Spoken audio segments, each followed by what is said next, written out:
And welcome once again to EWTN's Bookmark. I'm Doug Keck, your host. Our guest author is Father Jack Peterson. His book, Jesus Himself Drew Near, A Spirituality for Shaping the Lives of Young People, available through our EWTN religious catalog, EWTNRC.com, all things Catholic. Welcome, Father Jack, who's joining us, I think, from Virginia. Is that correct, Father? Yes, Doug, thank you so very much. I'm honored to be with you today. Right. It took us a little, several machinations. We were supposed to see each other out of Napa. That didn't work out, so it's great we were able to work this out. Now, you yourself have focused on the spirituality for shaping the lives of young people. Why is that so important to you? I had a tremendous experience in high school, a youth group that I think changed my life as a high schooler. Mm-hmm. I grew up Catholic and grew up in a home where we practiced the faith. But this youth group really introduced me in a totally new way mm-hmm. into a very, beautiful and profound relationship with Christ that changed my life. Mm-hmm. And so as time went on, I just thought I want to give back to young people what was right. given to me. Well, let me ask you, besides eating pizza, what was it that got you excited about Jesus in your life? What was different about your experience than maybe the experiences of many other youth groups around the country over the years? The retreats were particularly powerful, mm-hmm. and they were an important part of that experience. And, I think that what got nurtured on those retreats would then be more fully nurtured over time in a youth group that met on a weekly basis. And there we dove into the scriptures. We often went to Mass before the meeting. Sometimes, usually once a month, mm-hmm. our meeting itself was a Mass. And those Masses really helped me mm-hmm. fall in love right. with the Eucharist, fall in love with the scriptures, fall in love with the church over time. And the sacrament of penance. I actually had a spiritual director in high school and went to confession, once a month. And so it was a deep dive at a young age. Mm-hmm. And one of the ways that I say it today that I think is just so true and accurate is most of the things that I love the most in the world today, I learned to love, believe it or not, in high school. Really? Now you say, is there anything more important in this world than helping young people encounter Jesus Christ and discover the joy of being a missionary disciple? I can see you're excited about it. What is a missionary disciple? We hear that kind of bandied about all the time. Define it in your terms.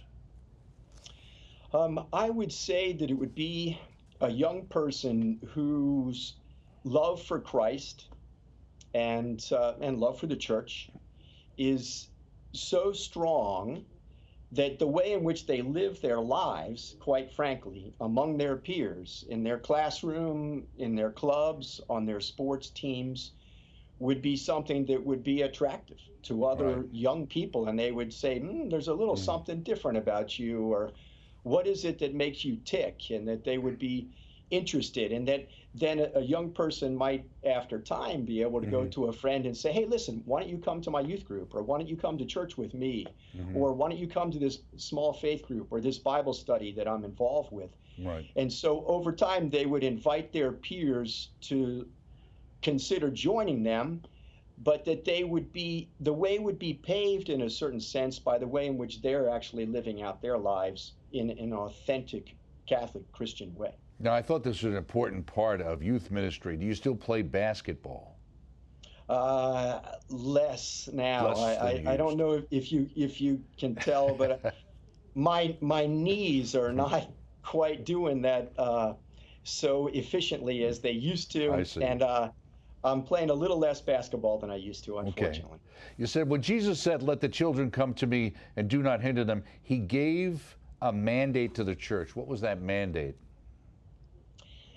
That one of the central elements of the church's mission needs to be to have a special place in our heart for young people and for bringing the good news to young people, because they're critical to the church. They're they were critical to Jesus's Right. own ministry. You know, Right. one of the whole chapters in my book lays out what I think is almost a shocking, um, portrayal of how often Jesus both addressed kids and spoke about Right. young people in the Gospels. Right. I know. Yeah, I did see that. You also talk about the idea. You mentioned Pope Francis is rather fond of the notion of accompaniment. We're called by Christ to accompany young people on their journey through the tumultuous years of adolescence in order to bring them, the love of Christ. It seems like, sometimes we live in a world today where we think accompany means walk along with people while they continue to do what they're already doing, rather than saying that that's somehow a guiding function, right? Correct. Yeah. No, I think that when we journey with young people, when we spend time with them, when we kind of do what we can to get into their world some, honestly, I think that's what Jesus did. Hmm. I think that Jesus went and spent time with the fishermen. I think he spent time with the tax collectors at their homes. Hmm. Jesus spent time in their lives and then called them up to a higher life. Hmm. There's no doubt about that.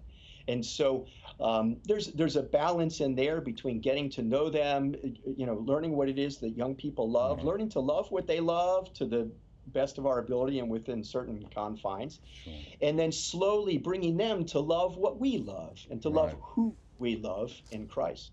Well, one of the For things I sure. thought was very honest about your book was you mentioned about the idea of working with young people, and then unfortunately there's that extra layer of difficulty we have today because of the past abuse issues, right? Yes. Yes. Yeah. I mean, the church has had to, put a fair amount of new guidelines on Hmm. our service to young people today. And I would say in some ways it makes it a little bit harder to do some of this relational ministry, some of this accompanying of young Right. people, because it's got to be always in groups and it has to be, in public and all of those things. And so it's adding challenges definitely Right. to an already challenging ministry within the church. But we have to respect it and Hmm. we have to abide by it, and we have to trust that God's going to work among us and through us, even in the midst of those, challenging guidelines that Now, He's you say this established. book is written for those called to reach out and actively touch the lives of young people with Jesus' sacrificial love and accompany them on their journey of faith. Do you think there are some people who have this specific calling? Is that your experience? I would say yes, for Okay. sure. Hmm. Yeah, I mean, I think some people naturally have skills that lead to this kind of ministry and being effective with it. Hmm. But I do believe that it is a skill that one can develop over time with good modeling, good formation, good training, and most fundamentally, good prayer. You said if we wish to help young people fall in love with Jesus, we have to fall in love with him first. Young people can spot a fake very quickly. If we are not true disciples, they will not be interested. Is that part of the problem? Do you think young people today are a little more leery than maybe we were about the fact that they're being sold a bill of goods? I do believe so, yes. And I think that we kind of joke sometimes in our world that when I was a kid, the church opened up her doors, say after Mass on Sunday night and provided some pizza and kids flocked in. Mm-hmm. Nowadays, sometimes I think we open up our doors and I think young people leave. Mm-hmm. And so, I think that that's a big challenge Mm-hmm. for the church these days. Right. And there's no doubt about it. Right. Now, It's, we talked a little bit about accompaniment, and that kind of ties into the title you have here. Jesus himself drew near, from the story about the disciples and the road to Emmaus. Explain why that's so important to you. well, I feel like for most of us, um, drawing close to Christ in and through the church it's a challenge. I don't think it's always easy. And because it's not easy, I think we tend to perceive it as something that we kind of are on our knees, scratching and clawing our way up a steep hill to Hmm. get to Christ. And we see it as something where we have to do all of the work. When in fact, I think the most profound reality about our journey with Christ is that he's coming after us. He is pursuing us doggedly like the good shepherd. And so this example of the disciples on the road to Emmaus is a perfect example of that reality, where they were down, they were dejected, they were leaving, they were very possibly giving up on this new, Christian life. And Jesus himself drew near, engaged them, journeyed with them, asked them, what are you talking about?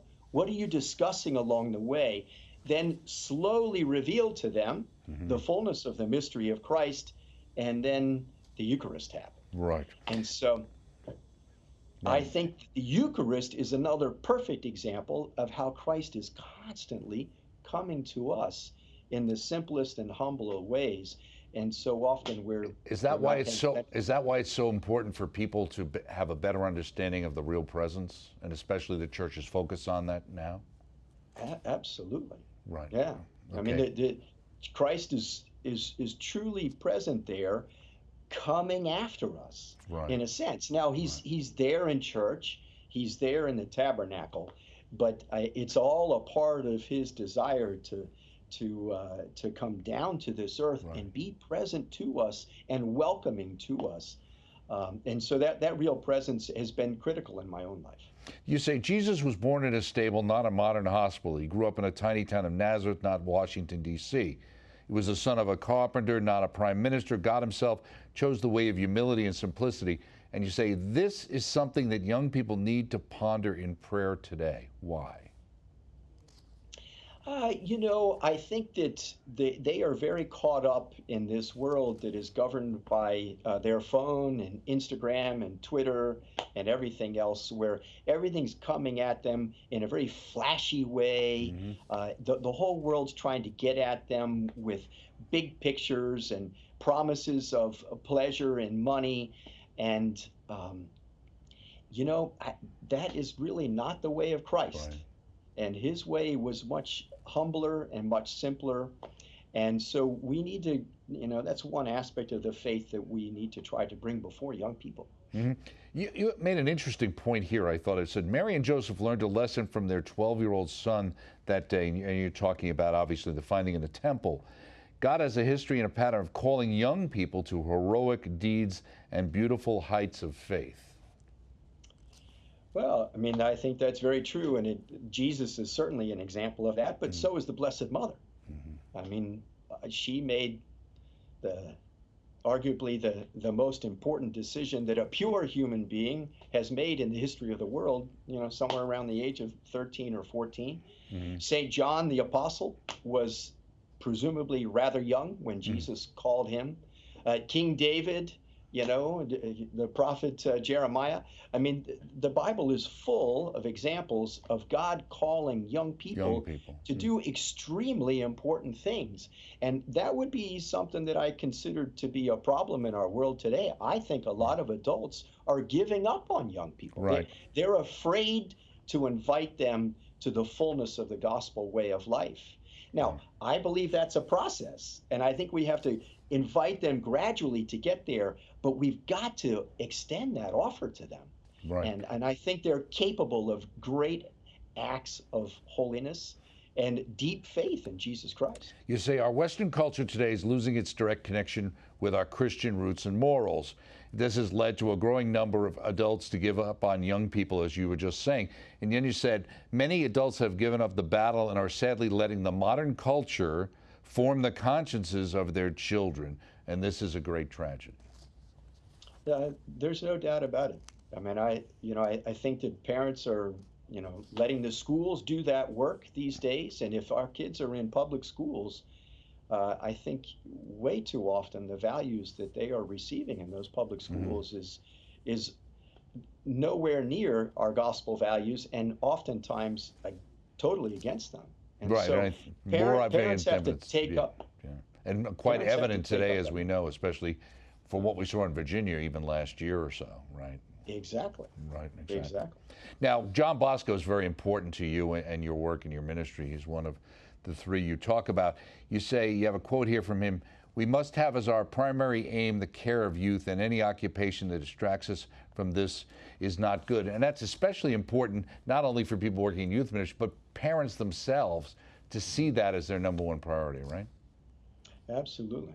Yeah, St. John Bosco was a little bit unique in a certain sense in that he was building a community that was working with kids for the most part 24 hours a day. I mean, the main thrust of his work were those oratories where they were dwelling with these kids 24 hours a day. And so I think that's behind that quote. Right. But I think that we who are committed to serving young people today need to be that much more dedicated to being present to and being an example all the time to kids. Right. And go ahead. No, and you say the sin of pride is the heart of every sin because, it's the first sin. But then you go on to say, Jesus teaches us subtly that one effective way to combat pride and to learn humility is to receive and welcome young people in his name. How does that work? Well, I think that this is true in various elements of his ministry, but in particular, that one moment where the disciples just heard Jesus tell them that he was going to be going up to Jerusalem to lay down his life for them. They go on a journey. They get there. Jesus asks them, "What were you talking about?" They fall quiet because they had been talking about which of them was the greatest. And how sad that the disciples did that. And I often have said that if that was me, I would have blasted those 12, gotten rid of them, and gotten a new set of 12, right? To have that conversation right after Jesus said, "I'm going to die for you." And so what Jesus did was say, if you want to be great in my kingdom, you need to be willing to be a servant. You need to be a slave.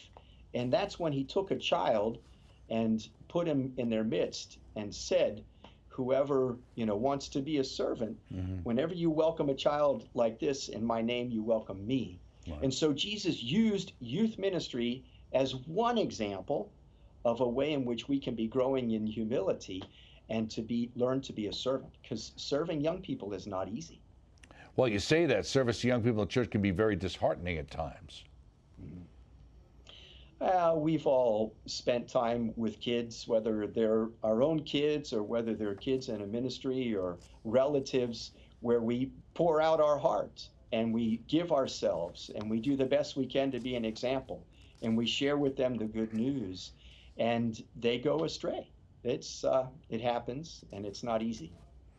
Right, and one of the areas you talk about here, I thought, was particularly important, not only for people working, but from dealing with young people, it's perseverance.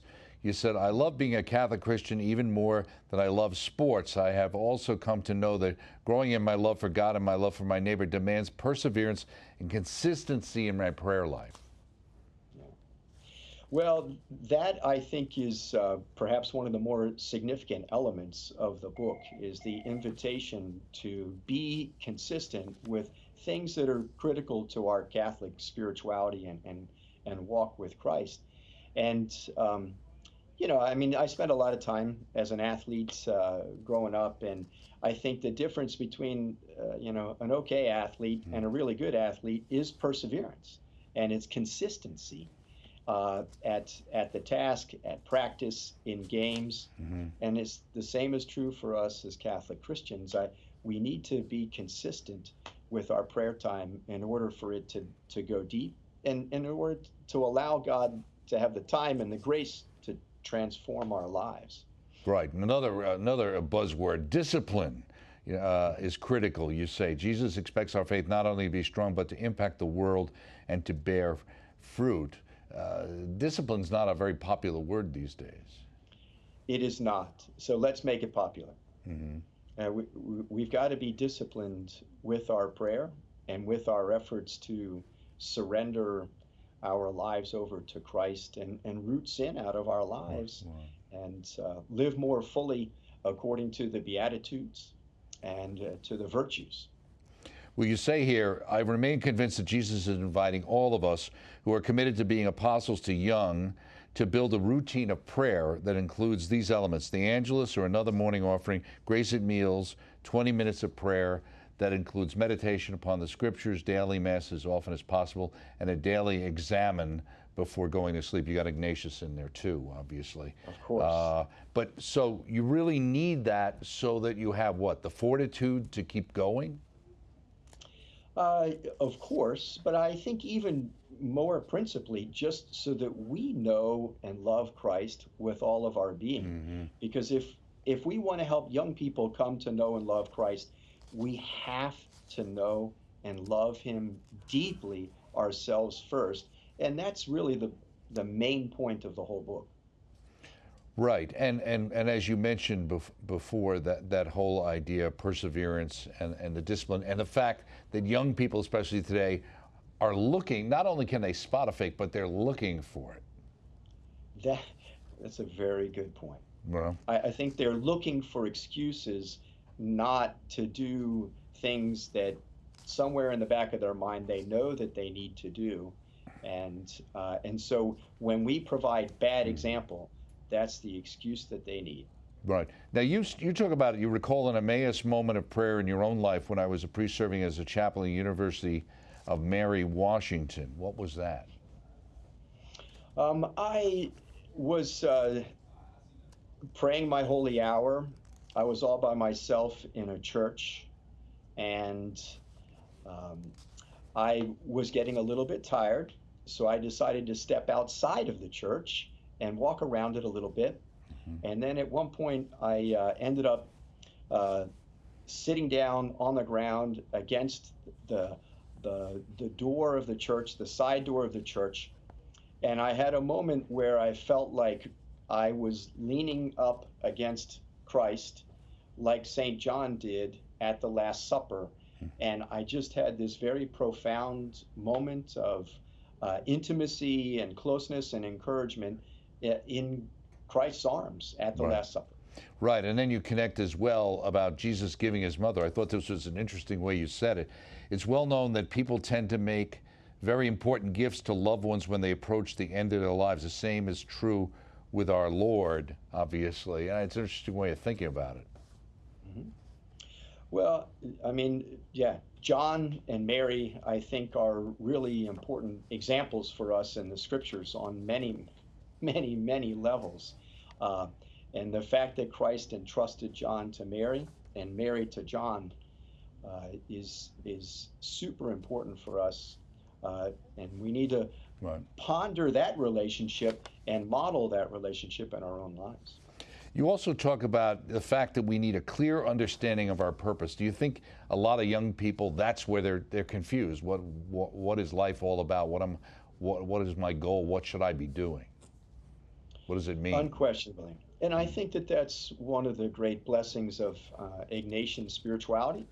In Ignatius, when he put together the spiritual exercises, began the whole thing really before he even officially began the retreat. The first week of his retreat, he started with the principle and foundation, in which he states very, very clearly and simply that we were, created to know and love and praise and honor Christ in this life, so as to save our souls and get to heaven.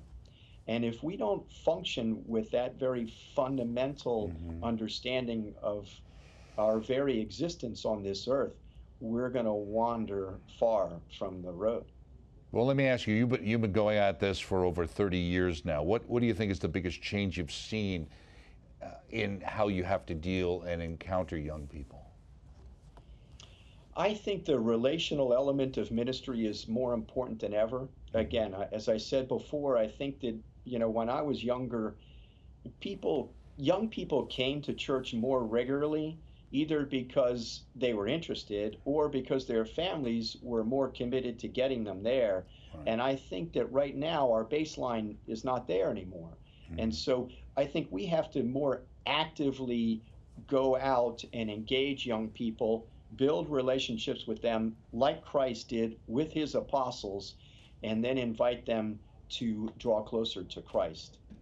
Now, let me ask you, in putting this book together, has this been something you've been planning on for a number of years? And how long did it take you to write it? Uh, it was not something that I planned. I served as the general director for Youth Apostles for 12 years. Mm. And at the end of that time, uh, I went on a sabbatical to Rome. And I had a variety of options for that sabbatical. Mm. You know, kind of the norm is to take some classes and to, you know, to study. But I didn't feel inclined to that because I do so much reading and studying as it is. And so I thought, well, maybe I'll write a book. And so I actually got to Rome with a full outline and with the introduction written. Mm-hmm. And so when I got there, I hit the ground running, and I really wrote that book pretty much within 3 months because I was there for 3 months. There were a fair amount of edits when I got home, but I wrote the meat and potatoes of that book in the 3 months that I was there. Very good. Well, we appreciate you joining us here on Bookmark. Thank you so much, Father Jack Peterson, who is the author of Jesus Himself Drew Near, a spirituality for shaping the lives of young people, available through our EWTN religious catalog, EWTNRC.com, all things Catholic. This has been EWTN's Bookmark. Thank you for joining us.